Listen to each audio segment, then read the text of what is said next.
Welcome Home, a podcast for veterans, about veterans by veterans, is a project of Willing Warriors and the Warrior Retreat at Bull Run. Good morning.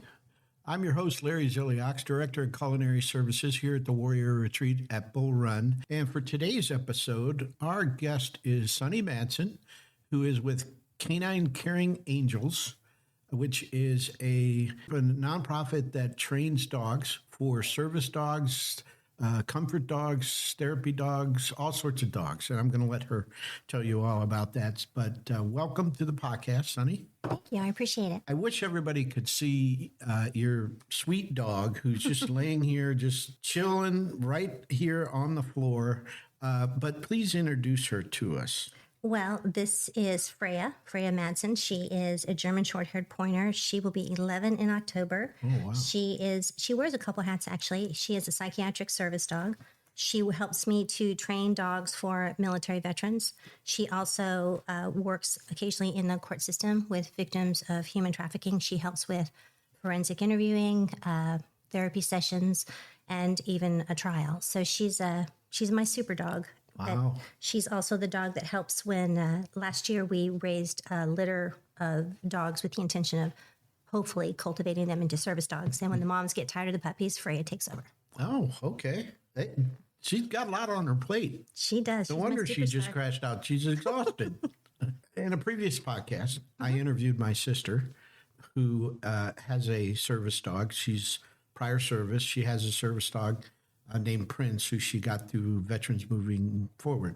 And so we sort of discussed service dogs from the point of view of a veteran who has a service dog. And why I wanted to visit with you was to get the flip side of that and to get a better understanding of what it takes to acquire a dog, to train it, to get it ready so that it can provide services to a veteran.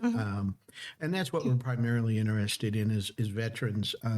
I will tell our listeners, though, that I think one of the coolest things that you guys did was you trained a dog for the Fairfax County Fire Department. Oh, we've trained two, yes. Yeah, and what I thought was really interesting is that when their alarm goes off in the fire station, the dog is trained to go to a kennel and get out of the way. Yep. So they don't have to worry about running the dog over, like where's the dog, which I thought was just really cool.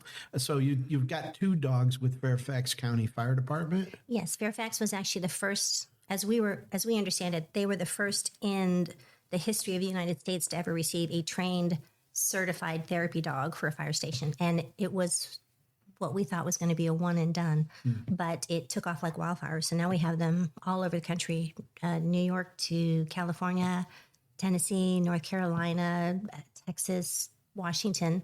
They are not service dogs. So the training is not as intensive, but it's still a lot of fun. Yeah. Yeah. And it's a definite benefit because I think the fire department as a whole is becoming more educated on the PTSD that the firefighters themselves struggle with, because I am the first one to say I was guilty of thinking as a firefighter as, oh, you're the nice guy that shows up and you get the cat out of the tree, but they see things that people can't even imagine. Sure. And they, like everybody else, they need help. Yeah.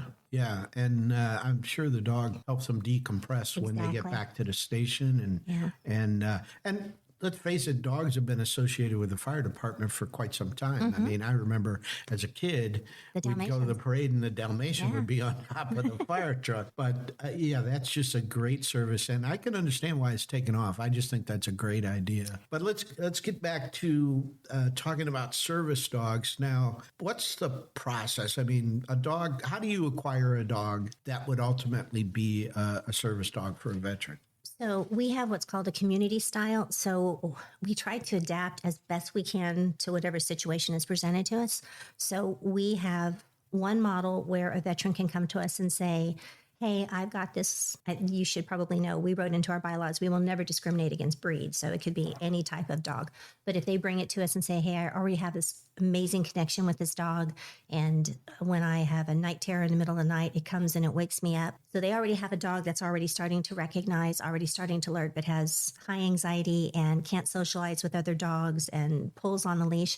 Those are easy fixes for us. Bring your dog to us. We follow the standards of the Association of Service Dog Providers for Military Veterans.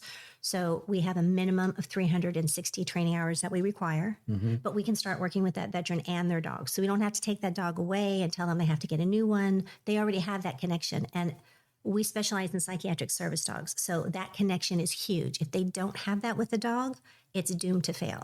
So it's almost like a head start when they have their own dog. So that's one aspect. The other aspect is when people come to us and say, I don't have a dog, but this is what's going on in my life and this is what I need. So we have a process. There's an application they have to fill. We've simplified it as best we can because we understand when you have traumatic brain injuries and you've got debilitating anxiety, filling out an application itself can be overwhelming. Sure. And they can really start to beat themselves up sometimes just by filling out that application. So we've tried to simplify it as best we can. Sure. But they have an application that they have to fill out. There are letters of references. We have to have home inspections. There have to be 2 letters of documentation from a medical provider specifically stating that this individual they've been working with them, that they feel that a psychiatric service dog is in their best interest and why. And if they're military, we have other documents, DD-214s and things like that we ask for. All of it's proprietary. It's all safe. But that's the first part of the process. And then the second is to find them a dog. Where normally we usually have to purchase a dog. So we've got to go on the lookout, look for the right temperament. We've got some really nice relationships with a couple of breeders. When COVID hit, it was a different story. There were no dogs in the shelter. There were no dogs for the breeders. And there were no dogs for our veterans. So we decided that going forward, we never wanted that to happen. So we purchased 2 beautiful English cream retrievers, and we wanted them to start making puppies. Unfortunately, they took their time and didn't get around to it until they didn't have their first heat until they were almost 2 years old. So, but we did. We reaped the benefits of all that work. Last year, they had 14 puppies. Oh, wow. And so far, so good. I would say at least 10 of them have everything that we are looking for. They've already been placed with their veterans. So their veterans are experiencing the puppy experience, which is exhausting and fun and good and exhausting. And then as the dogs are older, we've already put them through their puppy. We use the Baxter and Bella puppy program. So we've already put them through that part of it. They'll get their canine good citizen certifications. We're always trying to pay attention to their temperament to make sure that we're cultivating the right perspective for the dogs. Sure. And then they'll come back and we do board and trains. And then and the board and trains can be anywhere from 3 to 5 weeks. And then after that, we work one-on-one with the veteran until the dog has enough training hours, is mature enough, at a minimum a year old, can take their public access test. And then at that time, they have their service dog. It's a great feeling of achievement for them, and the dogs do amazing. My public access test is about 7.5 hours, so it's long. Wow. And I know they've passed when they pass. After that, we offer them lifetime training. They are always welcome to come to group classes. We want all the dogs to recertify every 2 years, so we know that their skill set is sharp. And unfortunately, sometimes as dogs get older, they pass away, and then we will do our best to start over and find them another dog. Now, you had mentioned the psychiatric services aspect of it, but what about dogs that perform other services, such as for veterans who have seizure issues, veterans who might have mobility issues? Do you also provide those dogs? So psychiatric service dog covers a lot. So it's night terrors, debilitating anxiety, military sexual trauma, childhood trauma, traumatic brain injuries. There's a pretty decent list, even right. And I can't remember the medical term for just being afraid of people in general. Right. Any of those triggers, clearing a room. If you don't feel comfortable going into a room, the dog will clear it first. And then we do mobility as well. So mobility is more for, we have people that we know will wind up being in a wheelchair at some point, or they're already in a wheelchair, or they're amputees. And so at that point, it's a little bit different because we don't want to use a dog for mobility that is under 75 pounds. You want their bone structure and everything to be big and to be strong. Unfortunately, the bigger the dog, the shorter the lifespan. Right. But it's we kind of put those two together when we're working with the psychiatric service dogs, because they do. Seizures, we have had really pretty decent numbers. Dogs that can alert to a psychiatric dog can pretty much alert to a seizure, but that's not the same thing as alerting to like for a diabetic dog. Right. That's a completely different arena. And when we get to the point where we have a facility again, we'll go back to doing that. But right now, those we're not doing. What's the time frame here for all this training? It sounds like it's a long time. Well, part of it is intentional. You don't want to certify a dog under a year because they still have puppy brain. They still don't have the level of maturity you want. And puppies are the same as children as far as their babies, then their toddlers. Short attention span. Yeah. And they can be great dogs, but if they don't, the whole point of psychiatric service dog is that they recognize their person is in trouble, and they go out of their way to alert that person's, whether it be like for Freya, if something were to happen and I were to get extremely upset, she will pin me to any piece of furniture. I don't move until I really become grounded again and understand, all right, I need to slow down. She's right. And I'm the worst because I always go, no, I'm fine. Go, go, go. And she says, no, you're not. And comes right back at me. But that's what you need. Now, puppies haven't had enough experience to do that. And it's really very easy to undo the training if you were to do what I did and said, no, get away. Because I'll teach them, no, that's not the correct behavior, go away. And you don't want to do that. So that's part of it is they have to have time to solidify that training. Reinforce that kind of action. Yep. And then ADA says that really you don't want service dogs should be at a minimum a year old. And different breeds mature differently. Some solidify right at a year. Some of them take a little bit longer. They're a year and a half. They're 2 years old. Right. So you really want to kind of play it by ear and do what's best for the dog and the veteran together so that you set them up to be successful. Right. One of the things that fascinates me about my sister's dog, Prince, is that nothing distracts this dog. And that's it could be maturity. a squirrel. It could be an elephant running through. It's the most chill dog I've ever seen, but he really loud? never takes. It's a Schneider. Schnauzer? No, it's almost like a golden retriever, but it's a different kind. I don't know. She'll kill me for not knowing what kind of dog it is. But and it's a big dog, about the same size as Freya. He doesn't seem to take his eyes off of her that much. And I just, how do you train that? How do you train a dog to ignore a squirrel? So there is, all of that is focus, and all of our training is focus-based training. And so there are different techniques in how you do it. But at the end of the day, your person has to be the most important thing. It has to matter more than anything else. So one of the examples we give is, let's say you're at a family gathering and you've placed or left your dog 5-6 feet away from you and you're getting food or doing whatever you're doing. And that squirrel or that mouse or that bird, any of those distractions, a toddler with a ball, anything like that happens, your dog needs to just acknowledge that it's there and then turn around and focus on the individual. And we do that during training where we'll place them on, I use pedestals. So we'll place them on a pedestal and we'll bounce those balls and go by with food and everything. And every time they take their eyes off of us, we correct them. And so for us, we say sit. So sits don't count unless they're looking at you. So we say sit. And if we have to recorrect them until eventually they just start to ignore all of the other distractions. You want them to be aware, Right. but you want them to always focus on you. Yeah. And that's why a lot of dogs can't wear a dual certification. You can't have a lot of people will come and say, well, I want a therapy dog and a service dog. Well, service dog is the most important. And that's what you need to concentrate on. If you are lucky enough to get a breed that can adjust, it would be, they can be out there welcoming the community, which is what a therapy dog does. It gives and receives affection freely with everybody. But at the back of their mind, their focus is still on you. So if they are saying hi to someone in a wheelchair, but then all of a sudden you have a panic attack, they need to know that, leave that individual and come to you.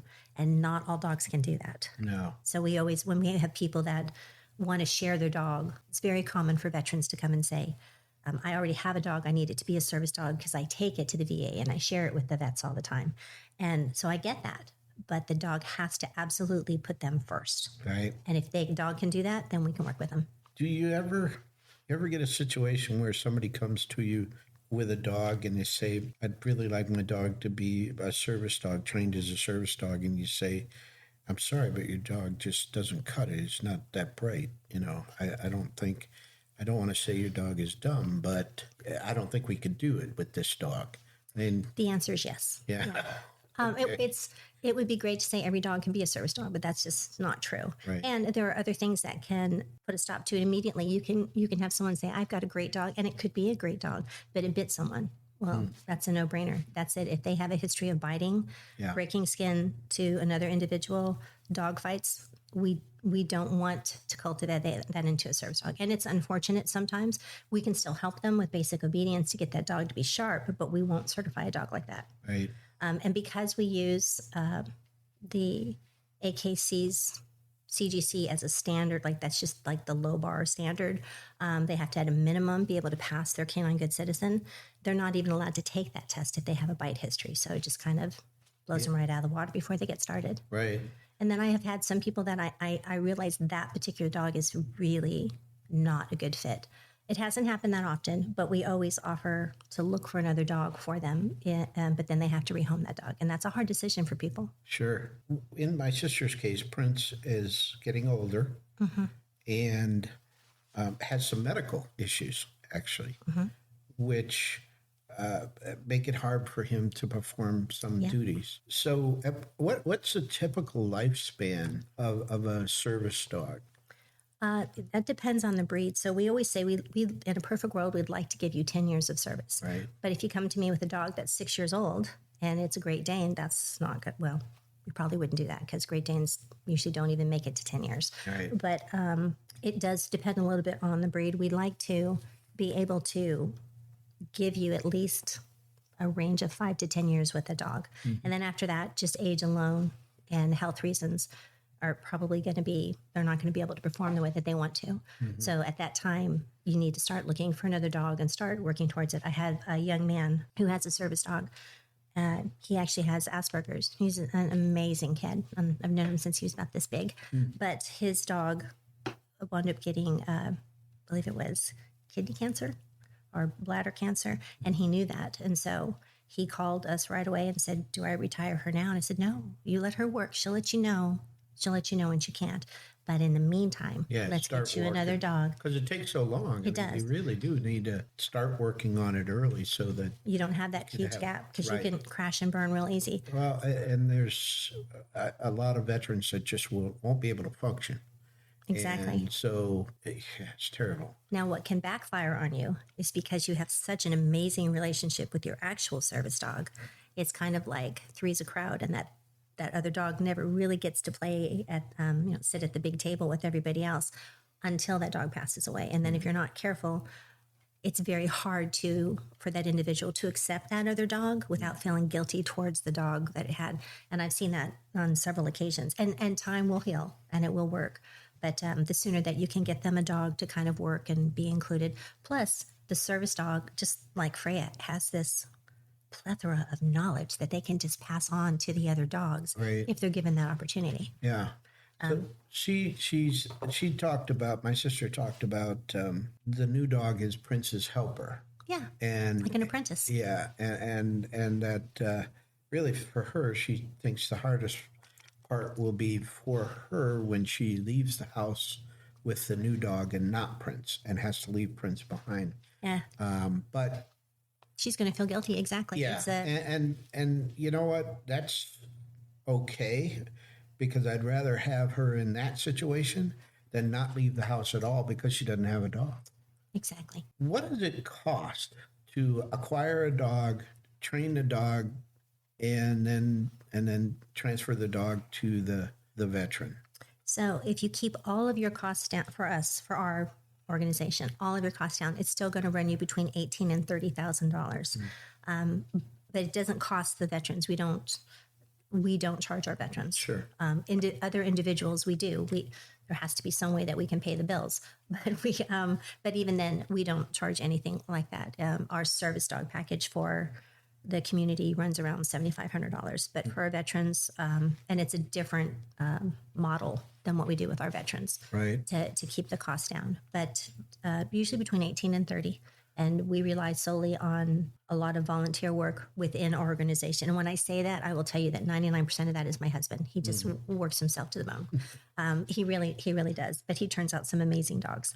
And then we have other trainers that volunteer their time. Sometimes we have people within the community that are willing to take on dogs when they're younger to start them with housebreaking, potty training, Puppy raisers. Yep. But the majority of that really falls back on to my husband and I. And like I said, the majority of the physical training right now, he does. Right. And his dogs are fantastic. The group classes and public access tests and stuff, the CGCs are more my area right now. And then the raising the puppies, which isn't something we've always done. We just did that. It was very rewarding. It was a lot of fun. It was also exhausting and messy. Yeah, But we turned out some great dogs, and we get to see they're still in the early stages right now of the training and bonding with their individuals. So it's been a lot of fun. So what if somebody in the community has a dog or has a dog that had puppies? Mm-hmm. Would you be open to getting a dog donated to you? So we have had a couple of breeders that we have worked with that have donated a couple of the dogs. Primarily, they would been the firehouse dogs, and it has been wonderful. But one of the things that we made a decision on was if they're therapy dogs, then donated dogs from shelters and everything, 100%. If we're going to place a service dog with a veteran, we want a purebred. And the only reason that we want to do that, the only reason we decided to breed those is we're hedging our bets. There's never a guarantee, but we're hoping that we're giving them the healthiest, strongest dog that we can because of the lineage. And even still, like we have one puppy that has a cyst in her eye, no idea why. And she's had it for several months now, and her lineage is great. She's a purebred. Her dad is good and clean. We've done all the genetic testing. We've done everything we can to hedge the bets, only so that we can give the healthiest dog with the likeliest longevity that we can produce. Right. But we have had people that have reached out to us. We've had a lot of people that reached out and say, "My dog bites everybody. Do you want it?" No. Yeah. We get a lot of that. Oh my goodness. But we have had really good luck. And what is it?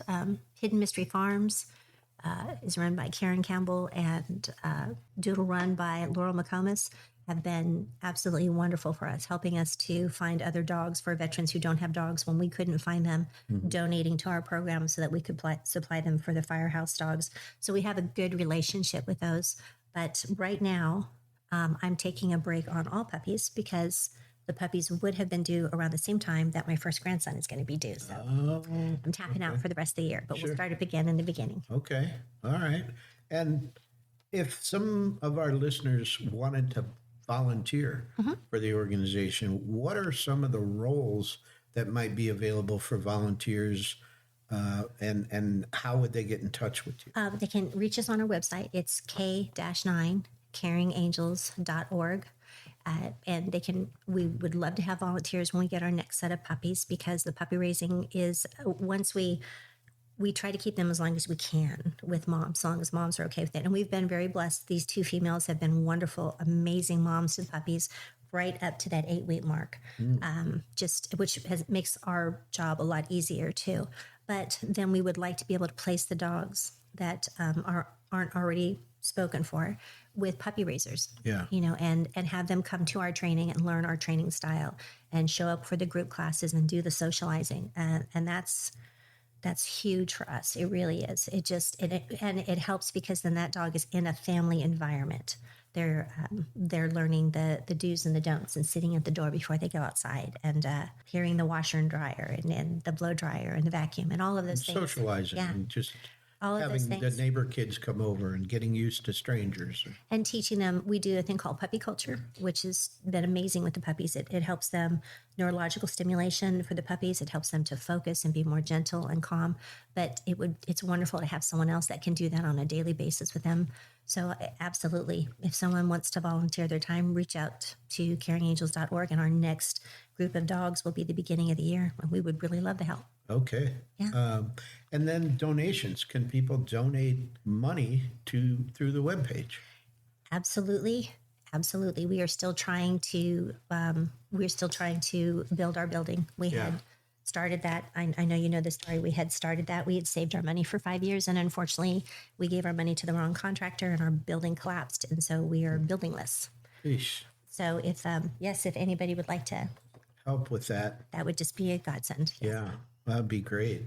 Well, listen, thank you so much for stopping by today and giving us some insight as to what that side of the supplier side of the veteran service dog issue looks like. And we really appreciate it. So our listeners know we've had a long association between Canine Caring Angels and the Warrior Retreat at Bull Run. You guys have been coming up here and meeting with our guests, our families that stay, and helping them understand whether or not a service dog is right for that warrior, in most cases soon to be veteran. And so we really thank you for that association. That's been a godsend to us. But today's, as well.